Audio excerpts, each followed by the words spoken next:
लोक प्रेमासाठी काय काय करतात याचे अनेक किस्से तुम्ही ऐकले असतील. कोणी समुद्रकिनारी प्रपोज करतं, कोणी हेलिकॉप्टरमधून प्रपोज करतं. अगदी सिया चेतनसारखे काही महाभाग एखाद्याचा जीव सुद्धा घेऊ शकतात याच्या बातम्या सुद्धा तुमच्या कानी पडल्या असतील. पण एका रशियन जोडप्यानं थेट 1454 फूट उंचीवर प्रपोज केलं. हो, जमिनीपासून 1454 फूट उंचीवरचं त्यांचं हे प्रपोजल सध्या जगभरामध्ये गाजतंय. ते इंटरनेट सेन्सेशन बनलेलं आहे. तुमच्या फीडमध्ये सुद्धा अनेक असे फोटोज, मीम्स येत असतील, व्हिडिओज येत असतील, ज्याच्यामध्ये एक किंवा दोन व्यक्ती या उंच टॉवरवर उभ्या आहेत, बसलेल्या आहेत. त्यांच्या हातामध्ये एखादा बॅनर दिसत असेल किंवा अंगठी दिसत असेल, एंगेजमेंट रिंग दिसत असेल आणि त्याच्यातून ते काहीतरी संदेश देण्याचा प्रयत्न करत असतील किंवा स्वतःची जाहिरात करण्याचा प्रयत्न करत असतील. तर या सगळ्यांचा तुमच्या फीडमध्ये येणारे हे जे व्हिडिओज आहेत, मीम्स आहेत, त्यांचा संदर्भ आहे एंजेला आणि इवान यांच्या एका लव्ह स्टोरीशी, मोस्ट रोमॅन्टिक प्रपोजलशी.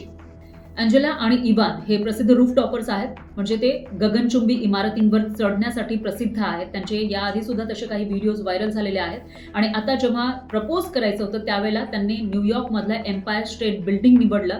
तिथं चढून त्यांनी एकमेकांना प्रपोज केलं. न्यूयॉर्क स्टेट एम्पायरच्या बिल्डिंगच्या इथे सिक्युरिटी असणार, मात्र तरी सुद्धा या सिक्युरिटीला चकवा देऊन हे दोघे अशा भागामध्ये चढले जे सगळ्यात उंच होतं, प्रतिबंधित होता, जिथं कोणीही जाऊ शकत नव्हतं. तिथं एंजेला आणि इवान पोहोचले. तिथं गेल्यानंतर त्यांनी एक बॅनर सगळ्यात आधी झळकावलं. या बॅनरवर लिहिलेलं होतं, "when the power of love beats the love of power, the world knows peace." म्हणजे जेव्हा प्रेमाची ताकद सत्तेच्या प्रेमावर मात करते तेव्हा जगाला शांतता मिळते.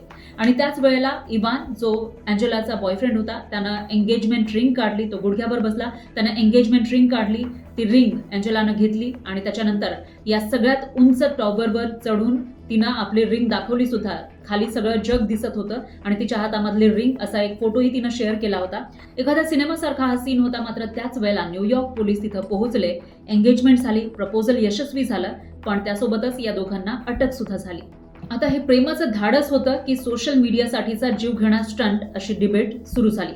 कारण आजकालच्या इंटरनेटच्या युगामध्ये लोकांना प्रेमापेक्षा व्हायरल होण्याची जास्त घाई असते आणि त्यामुळेच कदाचित या दोघांच्या या प्रपोजलचं, मोस्ट रोमॅन्टिक, वर्ल्डमधलं सगळ्यात रोमॅन्टिक प्रपोजल ज्याला म्हटलं जात आहे, त्याचा शेवट जेलमध्ये झाला.